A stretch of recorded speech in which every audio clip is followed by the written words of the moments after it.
Bentar, agak lemot ya.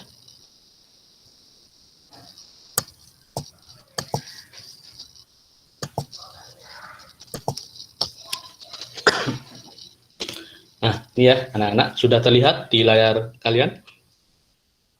Sudah, Pak. Sudah, Pak. Sudah. Oke, siap. Kita mulai ya. Jadi kalau sudah dimulai tapi baru ada yang tingtung gini tuh, saya harus mengkonfirmasi dulu. Inilah yang bikin lama ya.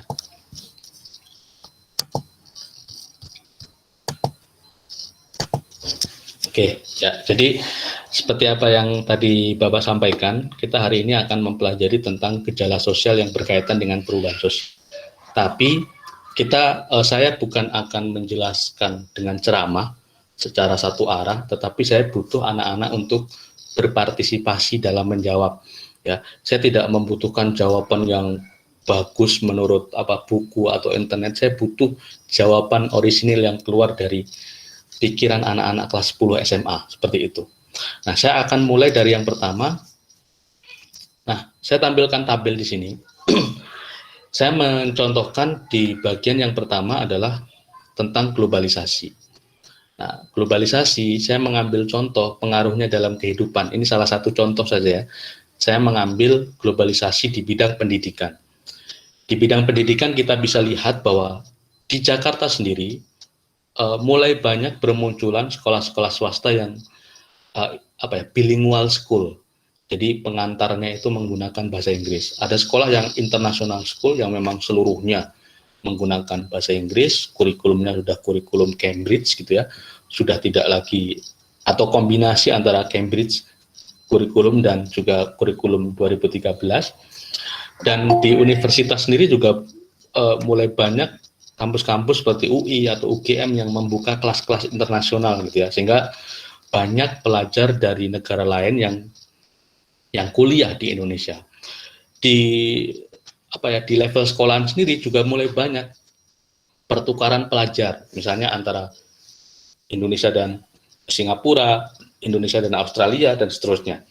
Nah, ini saya mencontohkan salah satu globalisasi di bidang pendidikan yang mempengaruhi kehidupan kita, sehingga kita terbuka cara pandangnya bahwa ya kita harus berinteraksi dengan negara lain gitu ya. Kita harus mengikuti perkembangan zaman dan seterusnya. Nah, saya ingin anak-anak memberi contoh lain. Kalau ini globalisasi saya contohkan seperti itu, contoh simpelnya. Saya ingin anak-anak memberi contoh. Kira-kira kalau gejala sosialnya berkaitan dengan westernisasi, apa sih contoh real yang berpengaruh dalam kehidupan kita itu, dampak dari westernisasi? Cara berpakaian orang Indonesia sekarang, Pak. Nah, lupa kan? Sebutkan nama dulu. Oh ya, saya Samuel Martin Tamaro ingin menjawab. Karena karena saya tidak menatap lagi ke Google Meet sehingga saya tidak bisa mengetahui wajah. Oke, ya, Samuel, Pak, silakan. Menurut saya westernisasi yang berpengaruh dalam kehidupan di Indonesia sekarang, gaya berpakaiannya, Pak. Lebih ke barat-baratan gaya sekarang orang Indonesia. Gaya berpakaian dalam kehidupan biasa sama dalam hal-hal formal juga sudah mengikuti cara berpakaian orang luar, Pak. Oke. Menurut Samuel sendiri, bagaimana sih gaya berpakaian seseorang yang bisa dicontohkan? Oh, ini mengikuti gaya berpakaian orang Barat nih. Contohnya dalam seperti apa contohnya? Kan di Indonesia ini kan negara yang cukup ketat ya, Pak. Di Indonesia ini kan orang berpakaian terbuka itu hal tabu. Tapi kalau di luar itu berpakaian terbuka seperti berpakaian seksi itu sudah biasa. Tapi di Indonesia sudah disosialisasikan dengan berpakaiannya, Pak. Dengan pakaian yang terbuka atau perutnya kelihatan, itu sudah mengikuti gaya kehidupan orang luar, Pak. Oke, apakah menurut Samuel sendiri dengan orang itu berpakaian terbuka, dia akan mendapatkan stereotip yang negatif bagi masyarakat? Mungkin kalau mengambil sudut pandang orang Indonesia cukup negatif ya, Pak. Soalnya di Indonesia ini kan kesopanannya sangat tinggi. Jadi berpakaian terbuka sedikit pun menjadi komenan atau omongan orang Indonesia dalam hal negatif, Pak. Oke, ya. Oke, terima kasih Samuel. Jadi Samuel memberi contoh salah satu kasus yang ya, pengaruhnya dalam kehidupan akibat dari westernisasi ini adalah cara berpakaian yang terbuka. Karena orang Indonesia tadi menurut Samuel adalah yang sopan-sopan gitu ya. Dan melihat bahwa ketika orang itu berpakaian terbuka maka akan sangat ya bertentangan dengan nilai-nilai yang diyakini oleh masyarakat Indonesia, sehingga banyak sekali orang-orang yang berpakaian terbuka mendapatkan stereotip yang negatif gitu ya bagi oleh masyarakat. Itu yang saya tangkap tadi. Ada yang punya pendapat lain, contoh lain dalam westernisasi? Pak, saya mau berpendapat, Pak. Oke, silakan. Menurut nama saya Joshua Army. Menurut saya salah satu pengaruh Dan namanya apa? Joshua Army ya. Oke, Joshua Army, Pak. Ya. Salah satu pengaruh westernisasi dalam kehidupan di Indonesia penggunaan bahasa, Pak. Kan misalnya kalau kita lihat saat ini, terutama di Jakarta ini, banyak orang yang kalau ngomong bahasanya nyampur-nyampur, Pak, antara bahasa Indonesia, bahasa Inggris. Penggunaan bahasa ya. Iya, Pak. Kalau menurut Joshua sendiri bagaimana? Apakah itu merupakan suatu kemajuan atau suatu kemunduran kalau orang-orang ngomong tapi dicampur-campur kayak Boy William gitu ya, kalau youtuber yang dicampur-campur, lalu Cinta Laura gitu kan, banyak ya yang apa aksen-aksennya British atau aksen Amerika gitu ya, kadang ngomongnya bahasa Inggris dicampur bahasa Indonesia gitu kan, banyak kayak gitu. Itu merupakan suatu kemajuan atau suatu kemunduran kalau menurut Joshua? Kalau menurut saya pribadi suatu kemajuan sih, Pak. Soalnya kalau menurut saya masyarakat kita berarti sudah mulai terbuka terhadap budaya-budaya luar, khususnya bahasa di sini, Pak. Jadi sudah mulai biasa berbahasa Inggris, sehingga memudahkan dengan dunia internasional. Gitu. Oke. Apakah menurut Joshua sendiri bahasa itu menjadi salah satu skill yang harus dikuasai oleh para pemuda sendiri untuk bersaing ke depannya? Kalau menurut saya di zaman sekarang salah satu skill wajib yaitu Pak berbahasa Inggris itu. Berbahasa Inggris ya, karena kita tidak lagi berkomunikasi dengan orang di domestik ya, tetapi memang kalau kalian nanti jadi pengusaha atau yang mau jadi lawyer, ada yang jadi pewawancara, ada yang mau kuliah di hubungan internasional, mau jadi diplomat, ada yang mau jadi pedagang, itu pasti kan pangsa pasarnya tidak hanya domestik. Dan saya sepakat dengan Joshua bahwa bahasa itu salah satu kekuatan kita untuk bersaing di tingkat internasional. Terima kasih Joshua sudah berpendapat. Nah, selanjutnya konsumerisme.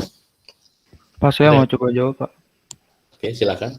Saya Dava. Jadi salah satu pengaruh dalam kehidupannya itu kalau konsumerisme. Jadi orang-orang itu beli barang nih, tapi mereka hanya tergiur dengan diskonnya, Pak. Padahal barang itu nggak benar-benar dibutuhin dan nggak ada manfaatnya. Jadi mereka cuma beli itu gara-gara pengen diskonnya doang gitu, Pak. Padahal nggak ada manfaatnya buat dia. Jadi kayak nggak penting gitu barangnya. Oke. Menurut Dava sendiri, biasanya orang itu lebih mengeluarkan uangnya sehingga dia menjadi konsumtif untuk membelanjakan dalam hal apa nih? Dalam gaya hidupnya atau apa kira-kira orang yang konsumtif itu? Kalau yang konsumtif mungkin dia bisa gaya hidup juga karena dia tuh mungkin tergiurnya karena diskon itu tadi, Pak. Mungkin karena pikiran dia hari itu kan lagi diskon jadi bakalan murah, padahal itu nggak ada manfaatnya barangnya buat dia. Oke, berarti kalau disimpulkan menurut Dava, tindakan konsumtif itu tindakan yang seperti apa sih?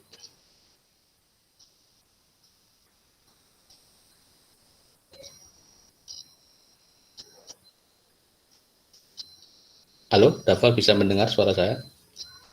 Tindakan yang konsumtif itu kalau menurut saya tindakan gaya hidup. Ya lupa. tindakan gaya hidup.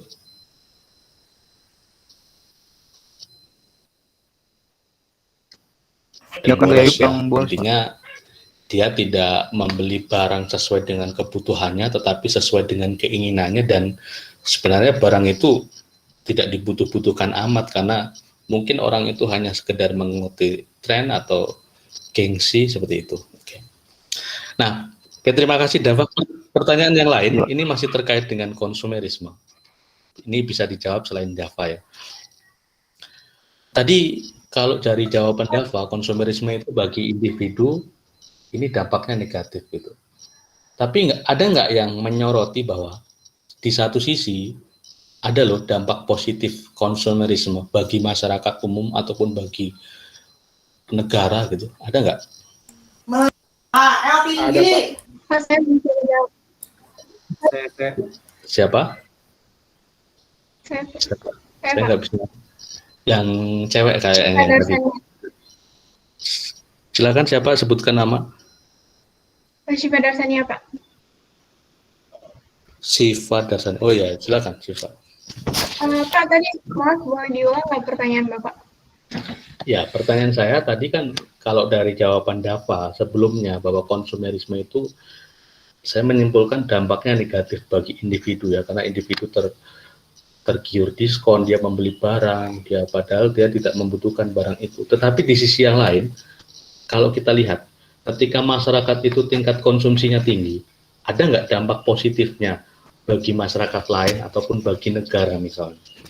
Dampak positifnya menurut saya untuk penjual itu menguntungkan banget, Pak. Apalagi yang ngejual barang lokal dari Indonesia itu kan kayak apa namanya, membuat kayak apa namanya, barang-barang Indonesia tuh banyak digemari orang, terus juga lebih banyak dikenal orang lah, Pak. Kan bisa laku nih hasil penjualannya gitu, Pak, menurut saya.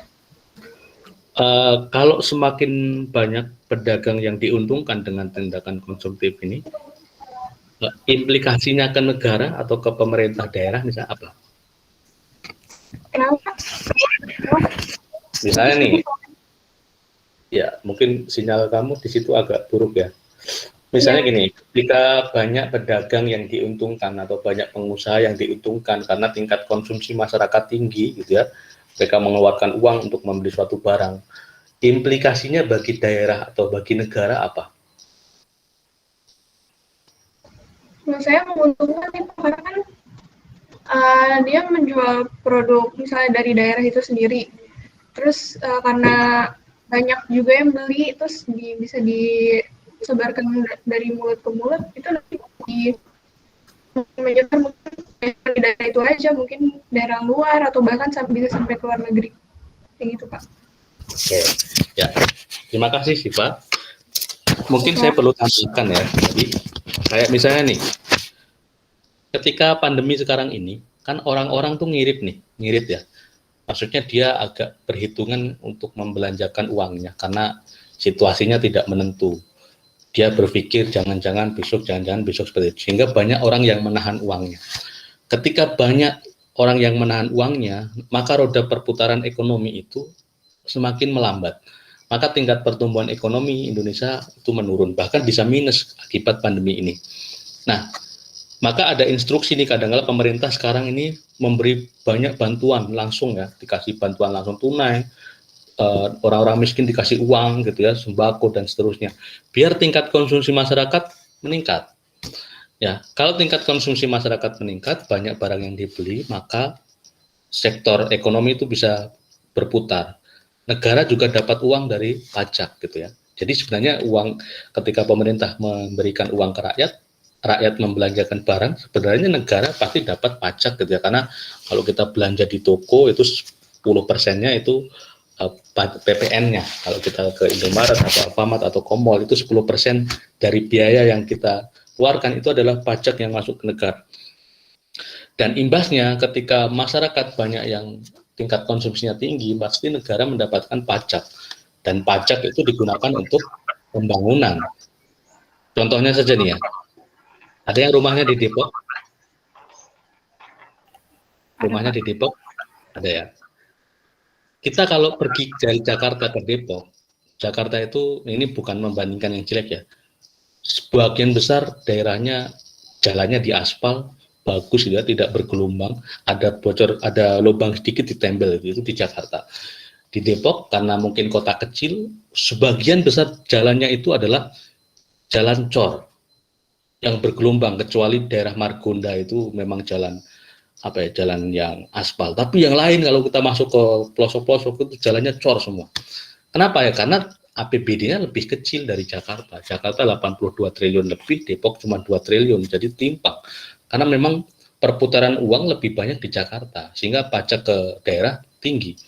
Sehingga di satu sisi, ya bisa kita lihat ya, ketika orang konsumtif, ya maka bagi dirinya lebih bisa dilihat sebagai sesuatu yang buruk. Tapi bagi negara, bagi pemerintah, ini sangat menggerakkan roda perekonomian, sehingga bisa kita lihat dari dua sisi. Itu yang mau saya sampaikan ya, dalam menyoroti suatu hal, kita bisa melihat dari sisi negatif ataupun positifnya. Nah, selanjutnya modernisasi. Ada yang mau mencontohkan pengaruhnya dalam kehidupan kita?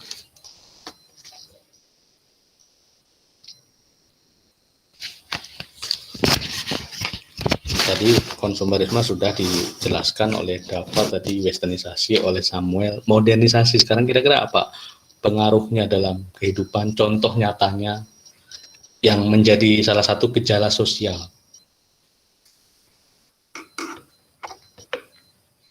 Saya ingin menjawab, boleh Pak? Boleh, silakan. Ini kalau ini tidak ada saya tunjuk ya, jadi siapapun boleh menjawab. Kalau menurut saya itu kan kalau modernisasi itu kayak peralihan dari tenaga manusia atau manual jadi tenaga mesin atau modern gitu Pak. Kalau mau saya dalam pengaruh kehidupan itu contohnya kayak sekarang gini Pak. Kan dulu itu misalnya kita tuh belajarnya kayak misalnya pakai buku gitu, pakai buku gitu kan Pak, yang ditulis secara manual, di print lalu kita baca sendiri atau tulis sendiri. Itu menurut saya tuh nggak hilang Pak. Cuman sekarang kalau misalnya di zaman pandemi, maksudnya di masa pandemi ini itu maksudnya tuh modernisasi itu terlihat dari kayak penggunaan gadget gitu Pak, penggunaan gawai selama kita PJ kayak seperti ini harus tetap muka untuk Gmeet atau untuk Google Classroom Pak. Tapi ada juga kalau menurut saya dalam pengaruh kayak pertanian gitu Pak, dari yang dulunya dibajak kerbau tapi berubah menjadi traktor untuk membajak sawah itu Pak. Sama juga ada kalau misalnya untuk kayak dulu seringnya surat-suratan gitu Pak, surat-suratan harus menunggu berapa lama, berapa hari, berapa bulan. Tapi kalau sekarang tinggal masuk Gmail atau ngechat di WA itu langsung masuk dalam hitungan detik saja Pak. Kalau menurut saya kalau dari pengaruh modernisasi ini sih, menurut saya positifnya itu membantu banyak gitu Pak. Karena kan kalau misalnya dilihat-lihat dengan tenaga mesin semuanya itu bisa diselesaikan dengan cepat Pak. Tapi kalau misalnya diselesaikan dengan tenaga manusia mungkin membutuhkan waktu yang lebih lama. Namun lama-lama juga perusahaan maksudnya lapangan pekerjaan itu akan terkikis gitu Pak dengan adanya teknologi apalagi zaman sekarang itu banyak robot-robot gitu Pak, lama-lama kebanyakan pengangguran gitu Pak kalau dari sisi negatif. Oke, terima kasih Iren sudah lengkap sekali memberikan pandangannya terkait dengan modernisasi ya. Jadi saya menyimpulkan tadi jawabannya bahwa modernisasi itu sebenarnya sangat berguna untuk membantu kehidupan manusia ya, dalam pendidikan, dalam kita memperoleh barang dan jasa, dalam berbagai macam hal gitu ya. Tetapi di sisi yang lain misalnya tadi ketika era industri 4.0 ini banyak perusahaan yang dia mengganti tenaga manusia menjadi tenaga robot atau mesin ya, maka semakin berkurang tenaga kerja manusia yang dibutuhkan, banyak pengangguran. Seperti sekarang ini ya, di masa pandemi itu sangat susah loh mencari lapangan kerja. Apalagi kalau kalian tidak punya skill khusus yang memang dibutuhkan oleh perusahaan, itu sangat susah sekarang. Karena jujur saja di sektor pariwisata, di hotel, di mall, di rumah makan, di restoran, itu yang paling berdampak. Itu yang paling banyak terkena PHK, dirumahkan, bahkan ya nggak kasihan ya, rata-rata orang yang di bidang itu. Tapi di sisi yang lain, di bidang kesehatan, penjualan obat, industri farmasi itu meningkat pesat. Ya memang modernisasi bisa kita lihat ada dampak positif, dampak negatifnya, dan gejala sosialnya terlihat sekali ya. Misalnya dalam bermedia sosial tadi, memang kita lebih cepat dalam menerima pesan, menyampaikan informasi, tetapi kita juga tidak bisa menafikan bahwa ketika informasi itu berubah bisa terkirim dengan cepat, maka penyebaran hoax, berita bohong, itu juga bisa berjalan dengan cepat ya. Dan kadangkala ketika di Papua dulu ada kerusuhan, pemerintah mematikan jaringan internet biar hoax tidak melebar kemana-mana. Jadi banyak sekali gejala sosial yang sebenarnya diakibatkan oleh modernisasi, termasuk tadi di bidang pertanian orang dulu membajak pakai kerbau, butuh tenaga kerja manusia, sekarang semua serba mesin.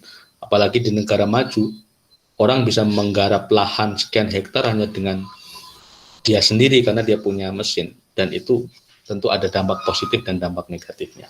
Oke, terima kasih Iren ya sudah memberikan jawaban. Selanjutnya, bisa melihat ini kira-kira gambar apa ya? Bule lagi main musik, Pak. Oke, bule lagi main gamelan, ibaratnya musik ya, musik tradisional. Kalau kalian nanti ada yang pengen kuliah di Institut Seni Indonesia, entah itu isi di Bali, isi di Jogja, atau isi Solo, itu pasti kalian akan menemukan teman-teman bule ini banyak. Dan banyak orang bule yang dia justru tertarik dengan kesenian Indonesia, baik itu tari-tarian, ataupun campur sari, wayang kulit, bahkan hingga musik-musik gamelan seperti ini. Nah, saya mau mengatakan bahwa ini merupakan bagian dari globalisasi di bidang kebudayaan. Ada nggak dampak positifnya menurut kalian gambar ini? Ada Pak. Ada Pak. Rafa Kamil Huda. Ya, siapa Rafa Kamil? Silahkan. Langsung aja namanya, nama langsung biar saya tunjuk. Dampak positifnya kita bisa mengenalkan seni-seni atau budaya-budaya Indonesia ke luar negeri atau orang-orang luar agar seni budaya Indonesia itu nggak cuma dikenal di Indonesia saja, jadi bisa dibawa-bawa ke luar sampai luar-luar gitu, sampai luar negeri. Nah, kalau begitu, apa dampak positif selanjutnya kalau misalnya nih kesenian kita dikenal sama orang luar, terus apa impact-nya ke kita gitu? Kalau cuma dikenal doang, apa kira-kira ada nggak dampak lain?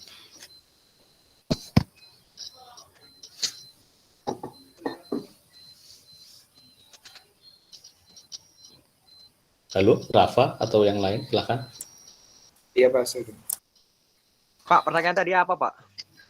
Ya, tadi kan Rafa menjelaskan bahwa, kalau begitu si bule ini bisa mengenalkan budaya Indonesia ke luar negeri gitu ya, dan orang-orang luar negeri bisa tahu budaya Indonesia itu seperti ini, unik, menarik untuk dipelajari gitu.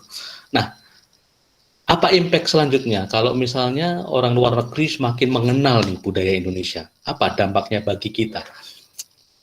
Dampaknya bisa orang luar negeri itu bisa menghargai budaya-budaya kita, dan orang negeri juga tahu bahwa Indonesia itu mempunyai banyak sekali budaya, seni-seni yang dimiliki oleh negara Indonesia gitu. Jadi negara Indonesia jadi negara yang memiliki banyak sekali budaya dan bisa juga menaiki harga diri bangsa.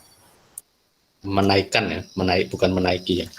Iya Pak, maaf Pak, menaikkan harga diri bangsa. Tadi kayaknya ada yang mau berpendapat lain, silahkan. Yang cewek tadi ya, saya nggak tahu ya. Saya mau berpendapat. Siapa? Silahkan. Saya Syifa Dursania. Oh ya, silahkan. Coba. Nah, kalau menurut saya ada dampak negatifnya juga nih kalau banyak orang luar yang kenal sama budaya Indonesia. Mungkin bisa orang luar sana bisa meniru budaya kita. Tapi banyak juga orang Indonesia yang nggak terlalu kenal sama budaya Indonesia sendiri. Jadi mungkin bisa diambil tanpa sepengetahuan kita secara langsung gitu Pak, menurut saya. Apakah Syifa sendiri sudah melihat kira-kira budaya Indonesia yang diklaim oleh negara lain? Apa contohnya?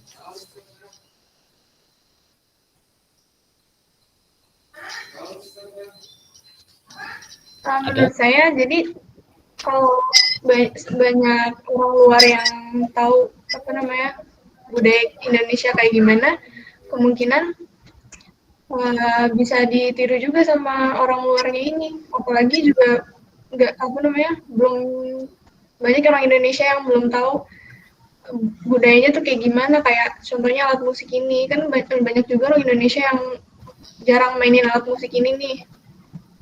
Gitu menurut saya. Oke, berarti nanti ditiru orang luar ya, dan bisa diklaim budaya ini menjadi malah justru terkenalnya di luar negeri, dan bahkan banyak orang yang tidak mengira bahwa sebenarnya ini kesenian asli Indonesia. Ini gitu tadi Siva mengatakan. Ada yang punya pendapat lain? Iya. Ya. Saya ingin oke, Samuel aja deh. Enggak, Alin aja, Pak. Oke, yang cewek dulu siapa? Saya Pak Jevanya. Silakan. Jadi saya ingin menambahkan kalau misalnya jadi kita tuh bisa mempererat hubungan antar negara gitu loh Pak, karena bisa terjadi pertukaran budaya. Kayak misalnya mereka-mereka yang bermain di gambar ini bisa aja kayak ngelakuin pentas seni gitu di negaranya. Terus aduh Pak, maaf Pak, jadi ngeblank saya. Terus terus jadinya tuh bisa kayak, kan kalau orang tuh jadinya penasaran gitu ya Pak. Terus jadinya mereka bisa karena mereka tertarik, mereka juga mau belajar gitu loh Pak. Jadi ada semacam kayak ketertarikan gitu Pak menurut saya. Oke, jadi membuat orang luar tertarik, dan itu justru menjadi salah satu daya tarik yang bisa mempromosikan Indonesia di mata internasional. Oh, ternyata kayak misalnya tari saman tuh. Tari saman kan sering ditampilkan di pentas-pentas dunia ya. Itu kan orang jadi tertarik, oh itu dari Indonesia ya, Wah.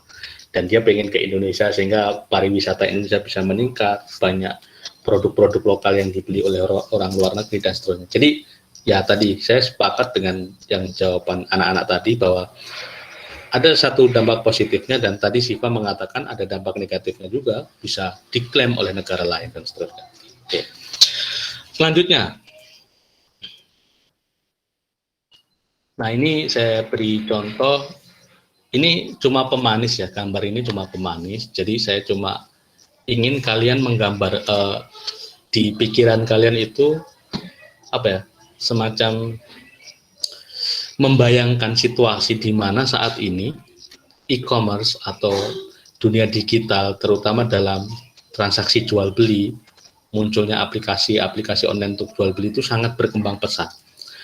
Saya ingin kalian membayangkan, misalnya nih kalian sebagai seorang ibu rumah tangga atau wanita single atau siapalah yang dia tidak berkarir di luar rumah, hanya di rumah mengurusi keluarganya gitu ya.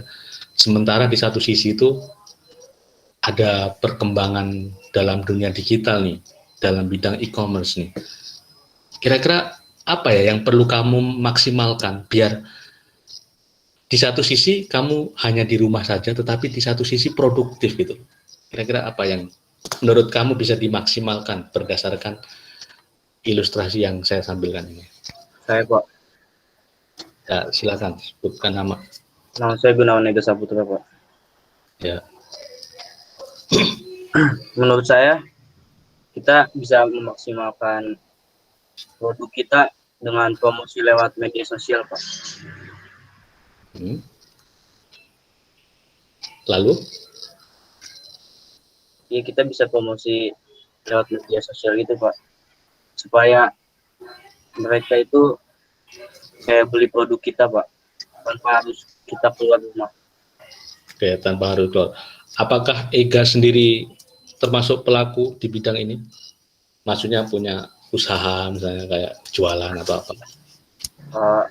Saya nggak punya Pak, tapi teman-teman banyak teman saya yang kayak gitu Pak. Kalau anak cowok biasanya apa yang dijual belikan kalau di online gitu? Banyak sih Pak, kaos-kaos gitu Pak. Kaos ya, betul, kaos sepatu itu ya. Dan itu tadi ya yang saya sampaikan bahwa dengan adanya beralihnya ke dunia digital itu tadi sebenarnya salah satu potensi juga, salah satu potensi di mana kita tidak perlu pergi keluar rumah tapi kita bisa produktif. Nah itu yang mungkin perlu dimaksimalkan oleh orang-orang yang hanya di rumah gitu ya, tapi dia ingin produktif. Sebenarnya banyak cara, kerja tidak harus di luar rumah ya, ada banyak cara asal kita punya strategi, kalian bisa mengembangkan. Siapa tahu setelah pelajaran ini, setelah kalian juga dapat PKWU, semua anak punya usaha digital kan kita tidak tahu ya, dan itu sangat menarik gitu ya. Kalau kalian memulai sejak dini itu sangat menarik sekali. Saya dulu juga jualan waktu kuliah, cuma jualan saya bukan jualan online ya, saya jual sama teman-teman saya. Dan ya kita maksimalkan aja selama itu positif kegiatannya dan membuat kita produktif, kenapa tidak tuh. Apalagi kalau kalian punya relasi yang banyak gitu ya, punya jaringan banyak, teman SMP, teman ini tuh, itu menarik sekali. Oke, terima kasih Gunawan sudah menyampaikan pendapatnya.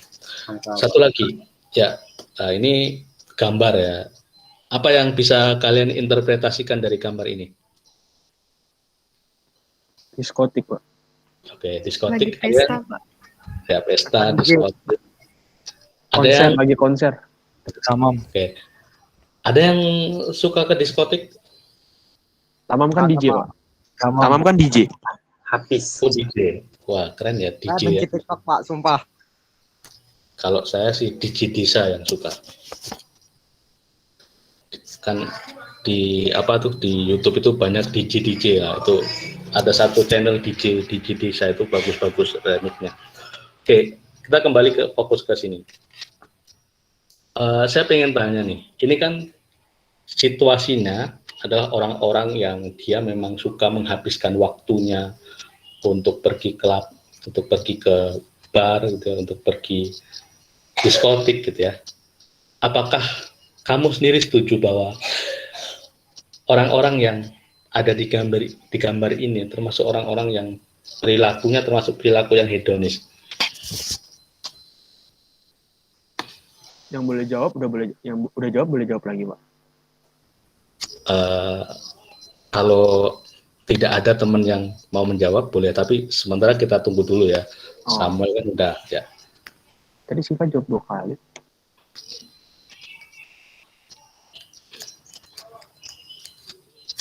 Ada banyak yang belum berpendapat. Saya belum pernah dengar suaranya Afifah, Aisyah, Alvan, terus siapa nih, Bagus, Cahya, belum pernah dengar nih. David, Desi, Najwa, Diki, Jess, nah saya belum pernah dengar suara itu yang saya sebutkan. Ada yang mau berpendapat? Silahkan. Kalau tidak, biar cepat ya. Silahkan siapa aja berpendapat, termasuk yang sudah berpendapat. Pak, saya mau berpendapat lagi, boleh nggak? Siapa? Silahkan sebutkan namanya. Saya kurang. Siapa? Siapa Darsania? Boy. Ya udah, silahkan. Karena nggak ada yang berpendapat. Menurut saya sendiri nggak setuju karena ini kan terlalu dia terlalu dia sendiri dan bersenang-senang, kayak kalau ke diskotik itu kan juga dia membuang-buang duit untuk melakukan hal yang kayak gitu aja, tapi sesuai dengan pribadi orang masing-masing sih sebenarnya. Ya, mencintai diri kita sendiri, tapi terlalu dia nggak mikirin ke depannya. Ya, dia melakukan hal ini tapi dia nggak memikirkan ke depannya nanti dia akan kayak gimana, kayak dampaknya tuh apa setelah dia melakukan hal ini gitu, Pak. Berarti kesimpulannya tadi kamu setuju atau tidak? Setuju kali maksudnya? Saya nggak setuju.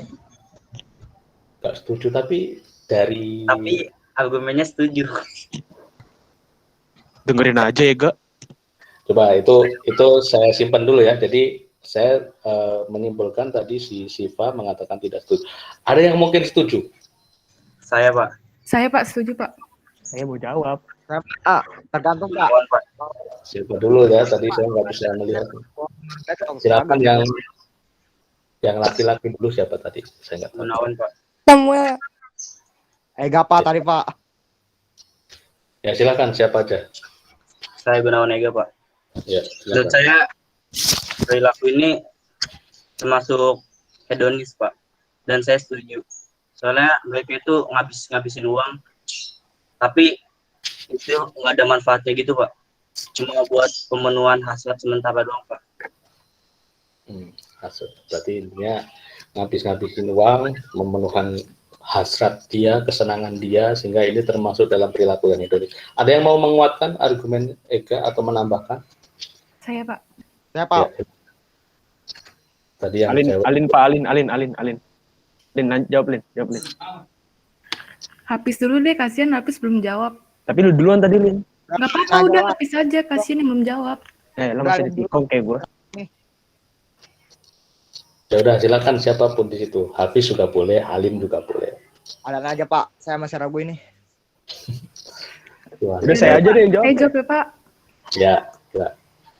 Oke, jadi saya ingin menguatkan argumen dari Ega. Kan tadi Ega bilang kalau ini tuh termasuk hedonis karena ini tuh nggak ada gunanya kan.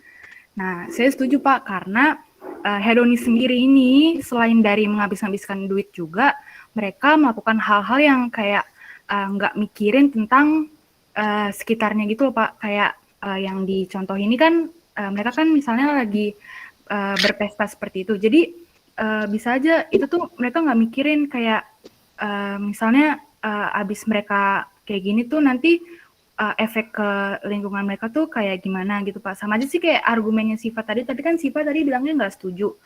Tapi kalau ini menurut saya ini tuh memang hedonis Pak, karena ini tuh selain buang-buang waktu ya emang nggak ada gunanya, cuman buat memuaskan aja gitu kan Pak.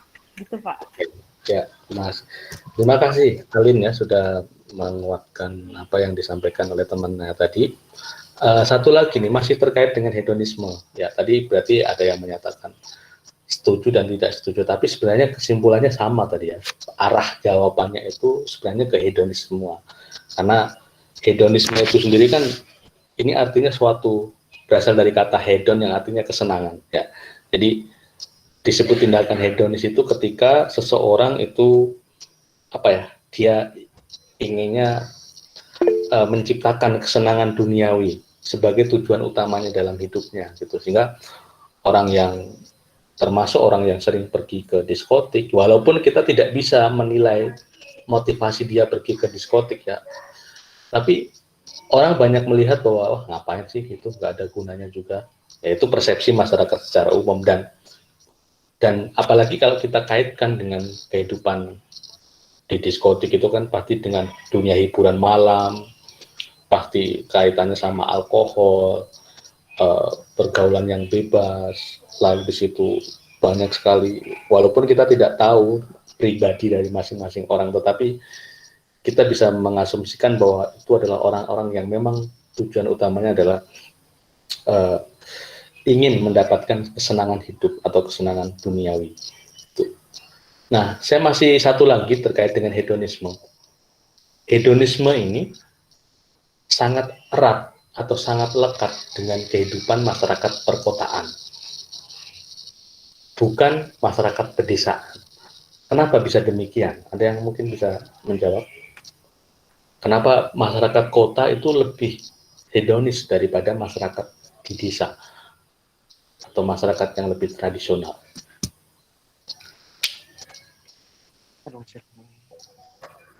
Saya Pak Verena.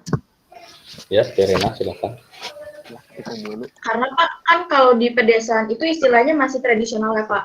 Kayak teknologi segala macam itu belum terlalu masuk ke pedesaan. Jadi, sedangkan kalau di perkotaan itu udah banyak kayak diskotik kayak gini, terus tempat foya-foya segala macam kayak gitu udah banyak. Jadi itu kenapa di perkotaan lebih banyak daripada di pedesaan.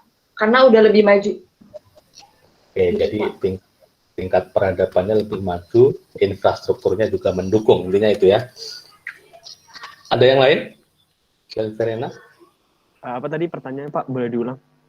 Pertanyaannya adalah kenapa perilaku hedonis ini lebih erat atau lebih melekat pada gaya hidup masyarakat perkotaan dibandingkan masyarakat pedesaan?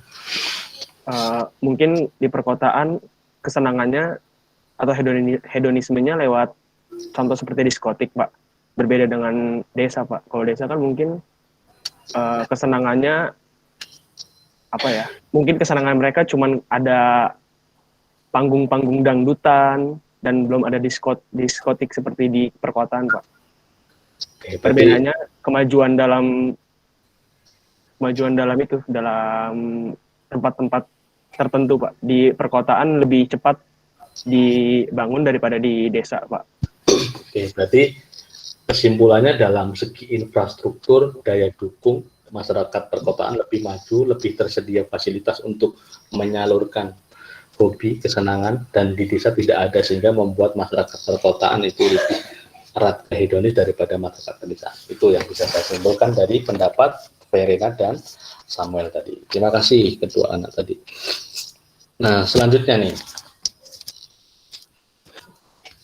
Nah, ini merupakan salah satu ilustrasi saja saya berikan bahwa perdagangan narkoba internasional di Indonesia itu sudah semakin mengkhawatirkan, gitu ya.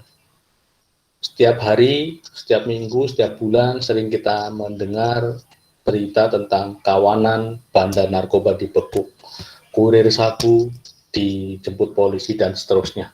Itu hampir setiap hari, setiap minggu, setiap bulan kita dapatkan berita itu. Dan di lapas pun sebagian besar diisi oleh orang-orang yang memang ada kaitannya dengan narkoba. Nah, ini saya tampilkan sebagai salah satu tanda bahwa globalisasi itu tidak selalu berdampak positif. Ya, globalisasi bisa menyebabkan adanya masalah bersama, seperti yang kita tahu adalah perdagangan narkoba yang lintas negara. Nah, saya ingin kalian bisa mencontohkan lagi kasus yang merupakan suatu masalah bersama yang ada dalam globalisasi selain ini yang saya tampilkan.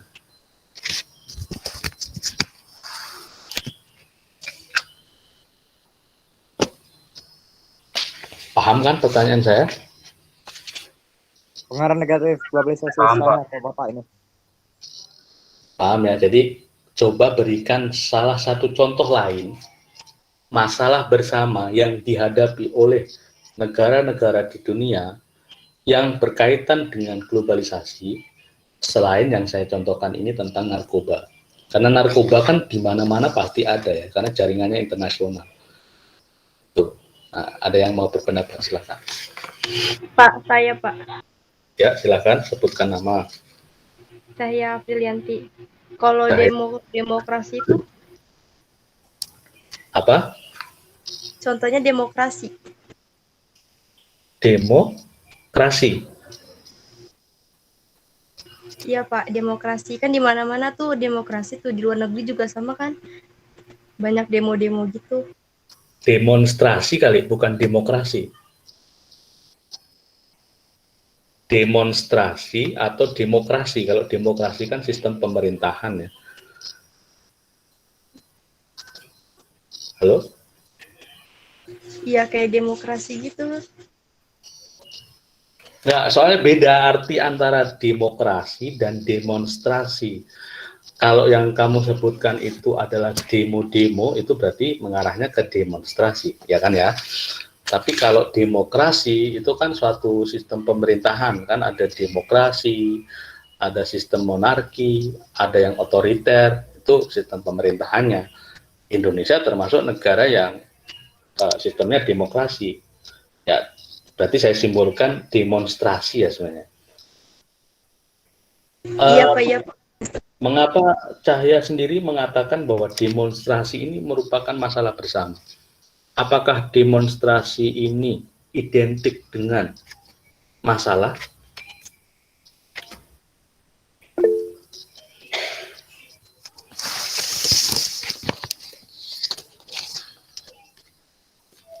Halo, saya ada yang... Jadi ada yang ini, komentar.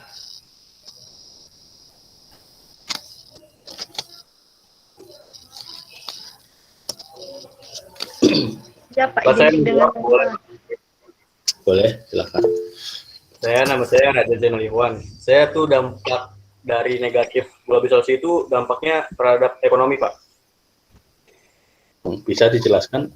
Bisa ekonomi itu ketika kan banyak nih Pak sekarang pekerja asing yang datang ke Indonesia. Itu menurut saya itu mempengaruhi banget jadi pekerja lokal buat ekonomi negara itu Pak. Gitu sih Pak dampak negatifnya. Apa dampak negatif pekerja asing bagi negara kita? Ya karena penduduk kita tuh jadi nggak punya lahan pekerjaan Pak. Jadi tuh diambil alih semua sama pekerjaan asing. Itu sih Pak. Menurut kamu apa bergerak di bidang apa pekerja asing yang di Indonesia sehingga dia menyerobot lapangan kerja penduduk lokal?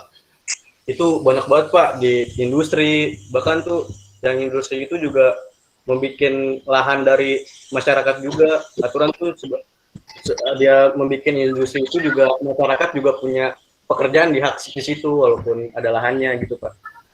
Kalau di negatif itu banyak banget Pak. Jadi tuh pendatang pekerja asing seenaknya gitu Pak tanpa izin. Saya khawatir sih. Berarti intinya pekerja asing yang datang ke suatu negara itu membawa dampak negatif ya. Saya simpulkan ya. Iya benar Pak. Oke. Sebenarnya kalau kita balik pendapatnya sebenarnya justru lebih banyak orang Indonesia yang bekerja di luar negeri sebenarnya. Itu kayak misalnya di Saudi Arabia, di Taiwan, di Hong Kong, di Jepang, Korea, di Malaysia apalagi itu besar. Sebenarnya kalau kita menggunakan perspektif yang sama, misalnya kita menjadi warga negara asing itu, wah orang Indonesia banyak menguasai. Tetapi kita tahu bahwa orang Indonesia dibutuhkan di negara itu karena memang mereka kekurangan tenaga kerja. Nah, saya perlu tambahkan pendapat Raja tadi ya, Raja tadi. Gini loh, contohnya ya, misalnya gini. Saya merupakan investor asing. Misalnya nih, saya investor asing yang saya akan membangun suatu pabrik atau industri. Nah, sementara untuk membangun industri itu, menurut saya harus mendatangkan pekerja-pekerja dari negara asal saya karena saya merasa bahwa mereka lebih ahli dalam hal itu. Sehingga membuat proses pembangunannya lebih cepat. Kalau saya gunakan penduduk lokal, saya harus mengajari mereka dari nol, sehingga butuh waktu yang lama, apalagi tidak semuanya produktif. Ini kalau saya gunakan perspektif dari pekerja atau investor asing ya. Sehingga saya terpaksa untuk membawa pekerja-pekerja saya dari negara asal saya itu untuk membangun pabrik itu. Nah, undang-undang negara kita mengatakan bahwa yang boleh dibawa ke Indonesia, pekerja asing itu adalah pekerja yang profesional, yang punya skill. Kalau unskill dia tidak boleh, misalnya apa? Buruh bangunan itu nggak boleh pekerja asing, undang-undang kita ya, karena buruh bangunan pun orang Indonesia bisa. Tapi kalau tenaga ahli itu nanti ada transfer knowledge. Jadi pekerja asing sembari dia bekerja di Indonesia, dia transfer ngajarin orang lokal. Biar ketika nanti mereka sudah pergi balik ke negara asalnya, orang lokal ini bisa meneruskan. Itu yang seharusnya sesuai undang-undang kayak gitu, sehingga mereka harus bisa berbahasa Indonesia juga, agar mereka bisa mengajarkan kepada penduduk lokal. Tapi memang sepakat tadi bahwa di berita-berita banyak sekali pekerja asing yang, buktinya banyak yang dia unskill atau dia malah jadi tukang belah batu atau jadi buruh bangunan ke Indonesia, itu kan justru menggusur pekerja lokal. Oke, sepakat kalau itu ya. Kalau pekerja asing itu kerjanya adalah di bidang pekerja kasar, saya sepakat, saya pasti menolak karena karena dia sama saja mengambil alih lapangan kerja bagi orang Indonesia. Tapi pekerja asing yang ahli itu memang dibutuhkan. Pilot misalnya, pilot itu persentasenya sebagian besar adalah pekerja asing. Tenaga pengajar, ahli-ahli di pertambangan, atau konsultan-konsultan pembangunan, arsitektur, itu banyak pekerja asing. Jadi selama ada transfer teknologi, transfer pengetahuan sebenarnya nggak ada masalah ya. Tapi kalau tadi dikatakan bahwa pekerja asing menjadi Kalau kita sudut pandangnya adalah pekerja asing itu menggusur lapangan pekerjaan bagi penduduk lokal, itu saya sepakat. Gitu. Itu pekerja asing ya. Tadi demonstrasi. Ada satu lagi, saya butuh satu pendapat lagi. Pak, saya mau nambahin, Pak. Boleh, silahkan. Pornografi bisa nggak, Pak? Mudahnya menonton video porno gitu, Pak. Boleh. Gimana itu penjelasannya gimana? Jadi kalau permasalahan sosial yang bisa timbul dari daya globalisasi ini, itu kan banyaknya bermunculan video-video yang tidak pantas yang ditonton oleh generasi muda. Nah, kemunculan ini itu secara langsung dan tidak langsung itu akan memberikan pengaruh pada tindak kriminalisasi, Pak, khususnya kayak pemerkosaan atau tindakan lainnya yang terjadi karena di zaman sekarang ini, di era globalisasi ini, kita jadi mudah buat nonton video porno, Pak. Oke, walaupun di satu sisi banyak negara yang melegalkan ya ini. Ini Samuel kan? Iya, Pak. Bukan, Pak. Dava. Suaranya agak sama ya. Oke, Dava. Beda-beda. Dava sendiri tahu nggak ini negara-negara yang melegalkan konten pornografi? Saya kurang tahu, Pak. Orang di daerah Jepang kali, Pak. Dava bukan Hafiz. Ya, jadi kayak Jepang, Amerika, Prancis, dan negara-negara Barat itu sebenarnya dia melegalkan pornografi. Bahkan banyak kalau di Jepang itu idol-idol ya. Jadi justru banyak remaja-remaja yang dia cita-citanya jadi bintang porno juga. Itu banyak di Jepang ya. Tapi mereka kan memang mayoritas beragama Shinto, dan kalau kita baca kembali dia bukan mengenal dosa. Kalau kita kan kalau orang Islam, orang Kristen, Katolik, saya kurang paham juga ya Kristen Katolik, tapi saya yakin ada dosa gitu. Wah, kalau kita melakukan itu kita pasti ada dosa. Tapi mungkin cara pandang orang Jepang berbeda terkait dengan hubungan seksual, mungkin sehingga membuat negara itu melegalkan pornografi. Padahal di satu sisi kita bisa melihat bahwa orang Jepang itu tingkat etikanya sangat luar biasa. Mereka akan menyeberang jalan kalau ada jalur penyeberangan. Mereka hormat sama orang tua. Tapi di sisi lain kok berbanding terbalik 180 derajat ada pelegalan pornografi. Dan bagi negara kita yang memang itu jelas-jelas ditolak, itu tentu menjadi masalah. Saya sepakat soal itu karena fakta mengatakan bahwa Indonesia itu salah satu negara dengan pengakses video porno terbesar di dunia. Walaupun sebenarnya negara kita adalah negara yang tidak melegalkan pornografi itu.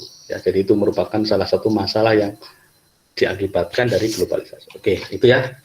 Oke, terima kasih Dava ya. Selanjutnya. Nah, selanjutnya ini langsung aja. Ini ada potongan berita. Saya screenshot bahwa ini judulnya adalah digitalisasi solusi UMKM hadapi pandemi.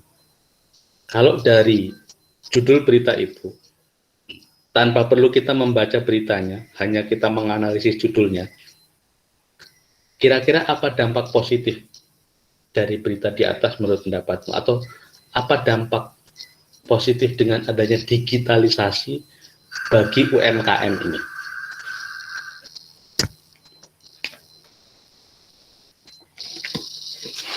Paham ya makna digitalisasi? Paham Pak? Paham Pak. Oke. Pak, saya kurang tahu Pak. Oke, kurang tahu. Ada yang kurang tahu, ada yang paham. Kita tunggu dulu biar ada yang menjawab, biar nanti kita simpulkan. UMKM tahu ya, UMKM? Usaha menengah apa?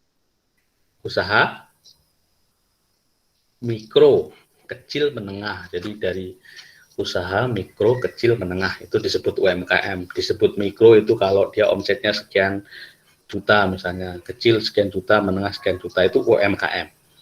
Ya. Nah, judul beritanya digitalisasi solusi UMKM hadapi pandemi. Gejala ini merupakan salah satu gejala sosial ya, apalagi sekarang ini banyak orang yang tidak mau keluar rumah, dan digitalisasi menjadi salah satu solusi UMKM. Nah, menurut kalian apa dampak positifnya? Pak, saya boleh menjawab? Boleh, silakan. Kan sekarang sekarang karena lagi pandemi, tingkat penggunaan internet yang digunakan masyarakat itu kan makin tinggi ya Pak. Nah, UMKM ini mengambil langkah untuk tetap menjalankan usahanya mereka melalui platform e-commerce gitu ya Pak. Jadi dampak positifnya itu yang pasti memudahkan ya Pak. Misalnya kalau misalnya dari online, kita kan nggak perlu dong ketemuan, nggak perlu datang ke tempatnya langsung gitu. Kayak masih bisa chatan aja gitu dari online. Terus bisa memudahkan proses promosi barang mereka. Jadi misalnya yang kalau misalnya tadinya nggak ada, dia nggak online, berarti dia cuma bisa jualan di satu tempat itu aja. Tapi kalau misalnya dia online, produknya dia ini bisa dikenal di mana-mana gitu Pak. Kayak misal bisa dari luar negeri, bisa ke luar negeri, bisa ke luar kota yang tadinya kayak cuman bisa di satu kota ini aja. Terus dampak lainnya itu kalau misalnya online gini kan mereka yang UMKM ini bisa meminjam secara online gitu Pak dari platform online gitu. Jadi mereka tuh banyak gitu hal yang memudahkan para pelaku UMKM ini dalam menjual produk mereka. Gitu Pak menurut saya. Oke, terima kasih Alin ya sudah berpendapat tadi. Jadi kesimpulannya dengan adanya digitalisasi, tadi ada yang belum paham digitalisasi. Oke, ini.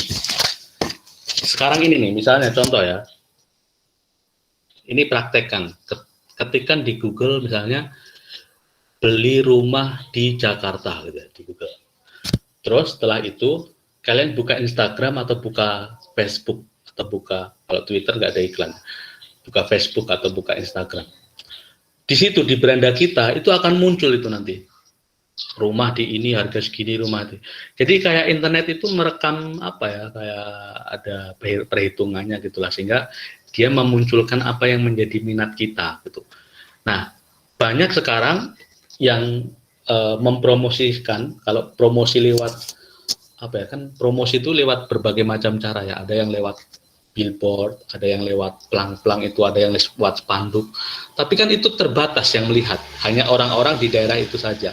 Tapi kalau lewat internet, di YouTube, di Instagram, di mana-mana, benar yang dikatakan Alin tadi bahwa itu akan membuat orang-orang dari seluruh daerah bisa mengetahui produknya, sehingga dampak positifnya tentu dari skala area penjualan semakin luas, lebih banyak orang yang akan membeli karena produk kita dikenal sama orang.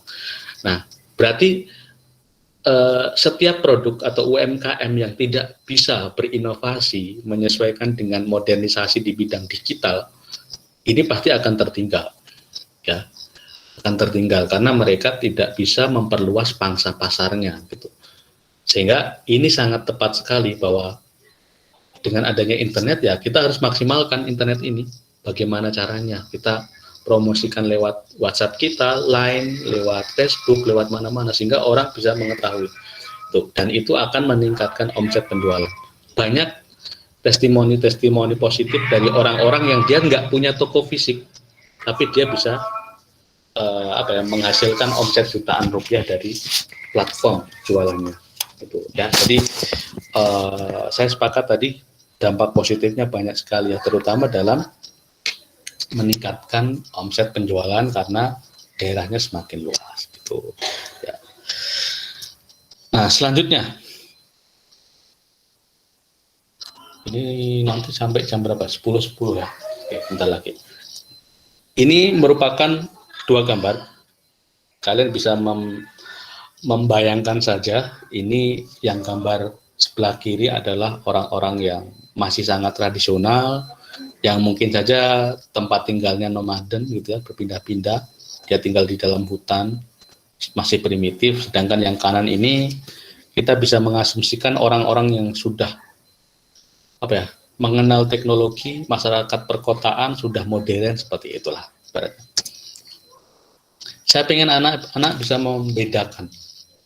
Kira-kira dengan adanya dua gambar ini dengan kelompok masyarakat yang berbeda, apa perbedaan yang bisa kalian identifikasi dari segi prinsip, gaya hidup, ataupun perilaku dari kedua kelompok masyarakat di atas? Saya ingin menjawab, Pak.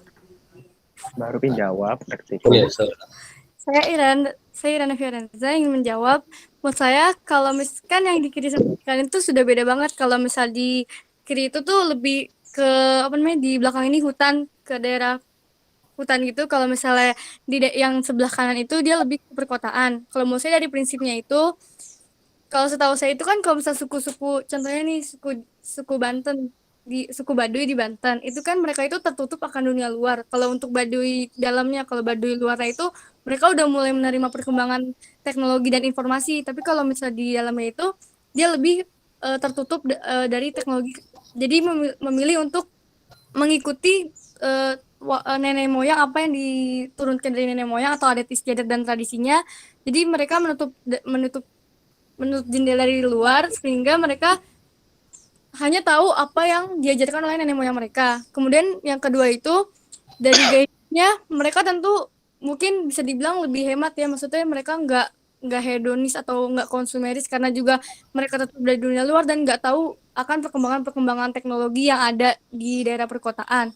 Kemudian yang ketiga itu dari sikap perilaku di antara dua gambar ini, kalau menurut saya itu kalau di suku Baduy di Banten itu mereka tuh lebih gotong royong gitu, Pak. Jadi mereka tuh lebih menjunjung kerjasama dan gotong royong itu. Sedangkan kalau bisa di perkotaan bisa dilihat sendiri mereka itu individualis. Jadi benar-benar urusan sendiri, urusan masing-masing aja, gak ikut campur dengan orang lain.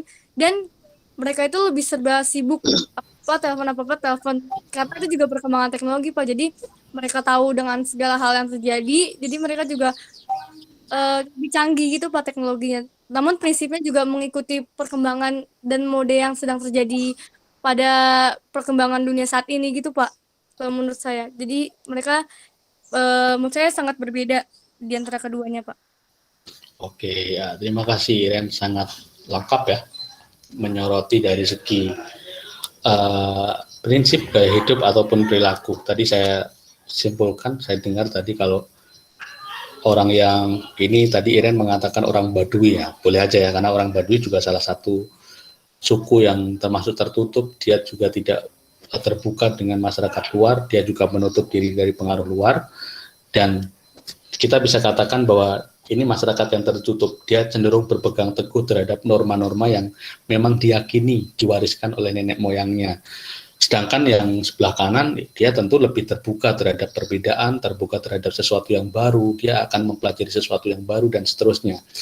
Dan dari segi gaya hidup pun tentu tidak boros ya, karena masyarakat pedesaan, masyarakat tradisional itu tidak terlalu banyak infrastruktur ataupun mungkin hal-hal untuk membelanjakan uangnya. Mereka bisa hidup, tidak punya uang pun mereka bisa hidup, ibaratnya gitu, karena mereka bisa memanfaatkan alam sekitarnya. Sedangkan masyarakat perkotaan tentu gaya hidupnya lebih boros dan seterusnya. Dari segi kerjasama juga pasti berbeda ya, ini lebih erat, lebih kekeluargaan, solidaritasnya tinggi, kesadaran kolektifnya tinggi, sedangkan ini lebih individual, mementingkan dirinya sendiri, egois dan seterusnya. Tapi dari segi yang lain, dari cara mereka mengikuti teknologi, cara dia berorientasi terhadap masa depannya tentu berbeda sekali. Ya, orang yang modern tentu dia tidak hanya berpikir saat ini makan apa, tetapi 20 tahun lagi saya harus bagaimana, saya harus menjadi apa, nanti bagaimana mendidikan anak saya harus tinggal di mana, apakah saya selamanya seperti ini, dan seterusnya. Itu pasti yang ada di benak manusia yang modern. Jadi visi misinya lebih jauh ke depan, tidak hanya berpikir apa yang terjadi saat ini. Itu mungkin yang bisa saya simpulkan dari pendapat Iren tadi ya. Jadi kita bisa lihatlah perbedaannya. Oke, terima kasih Iren. Nah sekarang nih, selanjutnya adalah ini ada gambar internet, ini ilustrasi aja, gambar internet, dan ini ada tanda plus minus. Kalian pasti sudah paham apa yang saya maksudkan, bahwa internet Ada plus minusnya. Apa sih pengaruhnya bagi kehidupanmu secara pribadi ataupun bagi masyarakat luas kalau kita menyorotinya dari segi dampak positif dan negatifnya? Ini saya boleh jawab, Pak? Boleh, silakan. Kalau pengaruhnya dalam kehidupan sendiri, Pak, minusnya mungkin beberapa orang menggunakan internet untuk keperluan yang negatif, Pak. Contoh dia mendownload video porno atau video yang tidak pantas untuk kehidupannya dia, Pak. Positifnya bagi saya sendiri adalah saya bisa mencari tahu pelajaran ataupun yang saya tidak tahu di Google, Pak. Dan untuk kehidupan masyarakat, minusnya di masyarakat internet itu menjadi berlebihan dipakai, Pak. Jadi semua orang jadi lebih ke internet, terus gak kan kita punya aplikasi lain seperti buku atau tulisan-tulisan lain yang bisa kita baca, Pak. Tapi sekarang di masyarakat minusnya jadi lebih ke internet terus. Positifnya adalah jadi lebih mudah dalam mengakses pelajaran atau pekerjaan, Pak, di dalam hal masyarakat. Oke, ya terima kasih. Samuel kalau ini ya? Iya, Pak, Samuel. Ya, saya sudah mengenali suaranya. Ada yang lain? Terima kasih, Samuel. Silakan. Saya, Pak, boleh nggak, Pak? Boleh. Siapa ini? Muhammad Hafiz, Pak. Muhammad Hafiz, ya silakan Muhammad Hafiz. Jadi dalam internet tersebut kan kita kan bisa mengetahui apa aja budaya-budaya yang dilakukan oleh di luar Indonesia. Seperti dari Jepang, tradisinya mereka melakukan apa dan seni yang mereka lakukan. Kita kan nggak tahu kan, Pak, apa yang dilakukan oleh orang-orang di luar Indonesia. Jadi berkat internet ini kita mengetahui sebuah kebudayaan yang ada di luar Indonesia, Pak. Oke. Jadi yang bagian negatifnya itu apa ya?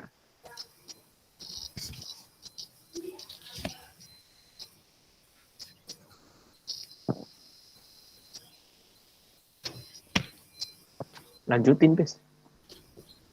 Oke, jadi positifnya tadi intinya menambah wawasan tentang kebudayaan, tentang apa yang terjadi di luar dari negara kita, bisa untuk mengakses konten-konten pelajaran, bisa menambah informasi, bisa intinya berkaitan dengan literasi. Ya, sebenarnya tidak hanya itu ya, memudahkan banyak sekali hal kan, semua sekarang kita serba menggunakan internet. Bahkan kayak mencari pekerjaan, kalau dulu film-film zaman dulu orang membawa berkas gitu lalu dia pergi ke kantor ada lowongan nggak, sekarang udah nggak zaman kayak gitu ya, semuanya sudah lewat ada banyak kok aplikasi LinkedIn juga ada, kalau kita bisa buat profil di situ lalu orang mengakses profil kita tidak lagi perlu menyiapkan berkas secara fisik, tapi kita kirim email, kita kirimkan CV kita, keahlian kita apa, latar belakang pendidikan kita bagaimana, dan seterusnya. Jadi banyak sekali ya. Itu hanya salah satu contoh yang tadi anak-anak sampaikan mengenai dampak positif dan negatif dari adanya internet di kehidupan kita. Oke, terima kasih Samuel sama Muhammad Hafiz. Ya. Pak, sama-sama, Pak. Gimana? Buat bagian negatifnya itu kan selain membawa konten-konten yang sangat vulgar gitu ya, Pak. Itu juga ada website-website yang gelap kayak menjual barang-barang yang sangat ilegal, Pak. Seperti menjual barang senjata api, narkoba. Itu kayak deep web sama dark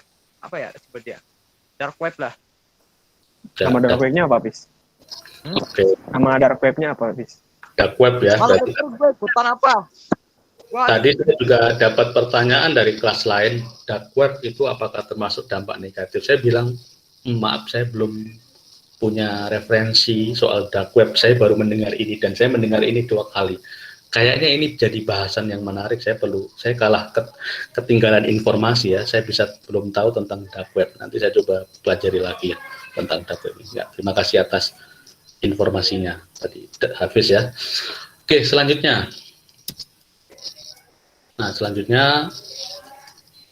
Nah ini silahkan dipikir dulu ya. Saya mau ke kamar mandi bentar. Saya mau jawab boleh, Pak? Bentar ya. Kan lagi di toilet, Dap. Kan lagi di toilet. Jadi Silakan. yang harus dilakukan masyarakat agar tidak terjebak dan Gue dulu, gaya Pak. Oh, iya, itu makasih. Ya, ya, nggak kasih, jangan kasih kendor, gas terus. Pak. Iya, Halo, Pak. Ada apa? Iya, ini saya mau jawab, Pak. Iya, silakan. Gue gak ikutan ya, terus dah. Silakan Dava. Terus nih, Iya Dava. mukanya nih.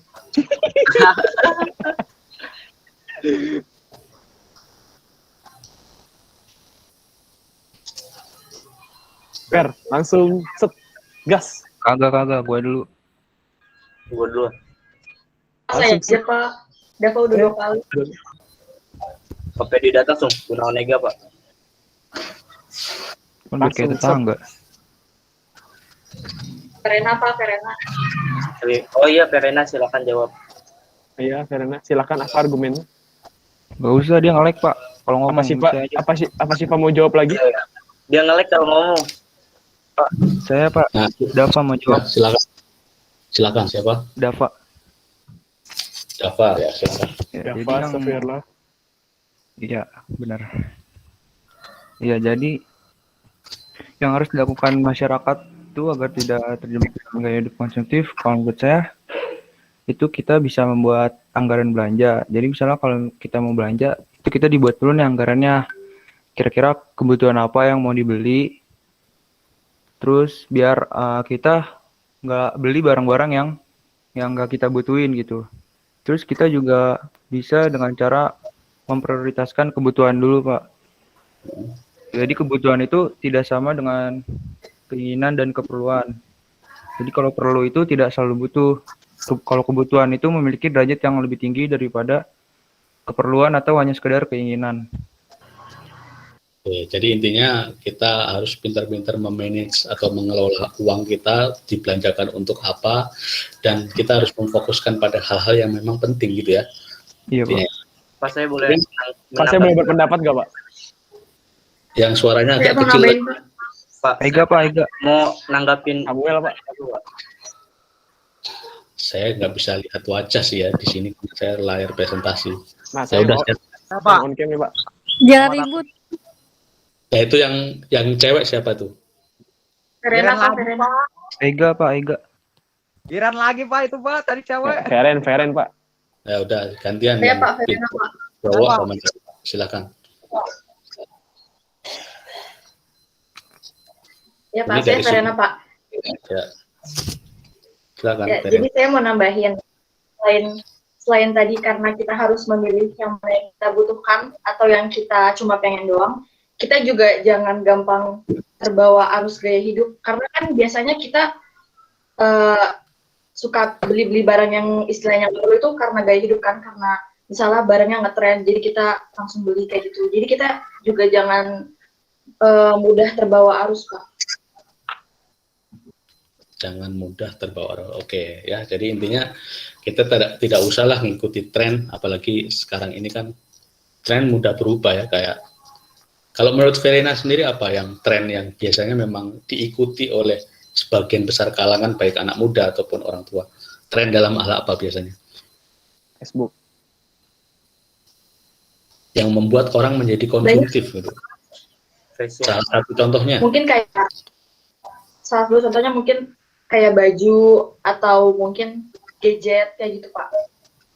Oke, baju dan gadget ya, karena itu memang selalu apa ya, berinovasi terus. Mungkin HP saya ini bagi sebagian besar anak sekarang nggak mengikuti tren jadul banget. Saya cuma HP-nya Samsung, yang mungkin yang lain pakai iPhone misalnya, sehingga banyak yang ibaratnya kayak ada pengkastaan, kalau orang itu punya handphone ini kastanya lebih tinggi dan ini, sehingga membuat orang berlomba-lomba untuk membeli barang itu. Dan jadi sepakat juga dengan apa yang disampaikan oleh Verena tadi. Oke, satu lagi sebelum kita tutup. Nah, langsung aja ya karena waktu kita terbatas. Ini gambar tentang, ibaratnya ini adalah industri ya, di industri ada pekerja-pekerja pabrik gitulah. Kayak di Karawang, di Kabupaten Bekasi, di Tangerang itu kan banyak sekali berdiri industri. Apa sih dampak positif atau negatifnya dari adanya industrialisasi menurut pendapat kalian? Saya Pak. Ya, yang pertama tadi siapa tuh? Rafa Amil. Apa? Rafa, silahkan. Ya, bagi saya positifnya tuh kalau ada industrialisasi itu dia bisa membuka lapangan kerja yang banyak untuk orang-orang pengangguran dan memperkecil angka pengangguran di Indonesia. Kalau negatifnya kan asap-asap dari industri, asap-asap apa pabrik-pabrik itu jadi pencemaran udara di sekitar lingkungan di lingkungan itu, Pak. Di kawasan industrinya.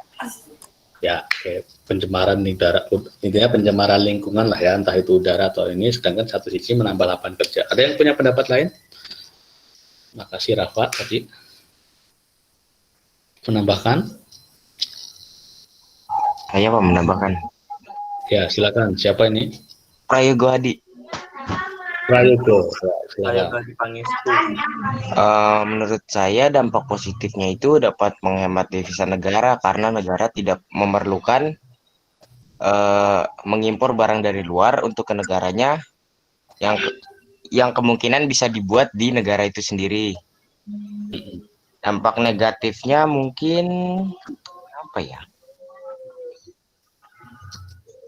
Mungkin individualis, Pak. Kan industrialisasi dia harus fokus ke bidangnya ini sendiri. Nah, masing-masing punya pekerjaannya sendiri dan mungkin tidak dapat terjadinya gotong royong. Jadi tidak ada saling bantu-membantunya seperti itu, Pak. Itu spesialisasi sebenarnya, spesialisasi, dan memang kalau menurut Karl Marx itu terjadi alienasi, teori konfliknya Karl Marx. Jadi memang si pekerja ini dibuat seolah-olah dia asing terhadap dirinya, dia asing terhadap lingkungan kerjanya, sehingga dia semacam teralienasi karena hanya fokus mengerjakan sesuatu yang itu aja. Nggak banyak orang yang bisa bertahan di dunia industri, karena monoton kerjanya cuma itu aja. Oke, terima kasih Prayogo ya sudah menyampaikan pendapatnya. Nah, satu lagi anak-anak, ini terakhir ya. Terakhir, sekarang silahkan buka Google Classroom-nya.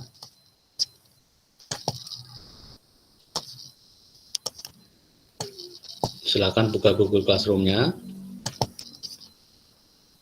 Oke, saya belum refresh nih. Silahkan untuk diisi, di situ ada pilihan ganda, ada daftar hadir dan pilihan ganda. Silahkan untuk diisi, ya, apa yang menjadi performa kalian hari ini, serta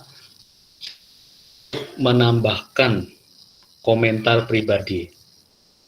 Ya, komentar pribadi. Ini, saya udah tampilkan ini ya, sudah baru 3 yang menyerahkan.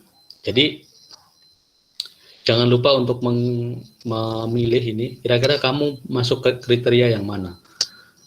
Aktif berpendapat, tidak aktif berpendapat, tidak aktif berpendapat tetapi menyimak pembelajaran dengan baik, tidak aktif berpendapat ataupun tidak menyimak, ibaratnya cuma ya udahlah ikut aja tapi saya masa bodoh terhadap pembelajarannya, tidak ikut gimmick dan seterusnya. Silahkan menjawab sesuai dengan apa yang menurut kalian performa kalian hari ini. Karena tadi saya lihat di kelas lain misalnya itu banyak yang saya tidak berpendapat Pak karena malu, karena saya keduluan teman saya dan seterusnya. Saya misalnya ada banyak ya. Di sini ada 13 samain. Alasannya saya malu, kok saya nggak mencatat, maaf dari tadi ya, banyak sekali nih. Jadi saya bisa tahu kenapa anak ini tidak berpendapat. Oh mungkin karena dia termasuk orang yang tidak percaya diri menyampaikan argumennya dan lain sebagainya. Ya, silahkan untuk mengisi dan mengirimkan di kolom komentar pribadi. Itu dulu ya. Oke, untuk saya hentikan dulu presentasinya. Setelah ini apa pelajarannya? Fisika. Hah? Fisika ya? Itu pelajaran yang paling tidak saya suka sejak SMA. Sama. Nah, saya tidak mengajari karena itu kan kalian lintas minat. Kalau saya dulu pelajaran wajib, karena dulu kelas 10 itu belum ke IPS atau IPA kalau saya zaman dulu. Dirikot Pak. Jadi kelas 10 itu ya umum, saya belajar kimia, fisika, biologi. Tapi saya emang nggak berbakat di bidang IPA. Saya cuma tulis soalnya lalu saya kirimkan kalau fisika. Jangan ditiru ya, karena memang tapi saya sangat suka matematika dan setiap ujian nasional nilai yang paling tinggi saya adalah matematika. Tapi kalau fisika saya kurang terlalu. Bentar, saya foto dulu ya yang hadir hari ini. Bapak yang foto atau saya yang screenshot nih Pak? Saya aja. Oke. Oke. Bentar.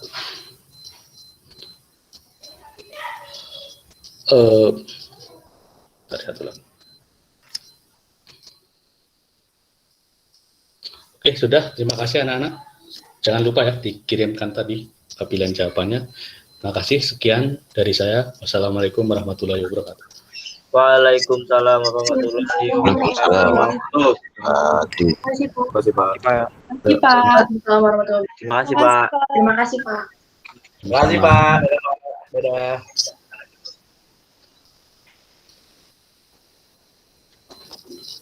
Permisi Pak, makasih ya Pak Fedri. Assalamualaikum. Waalaikumsalam.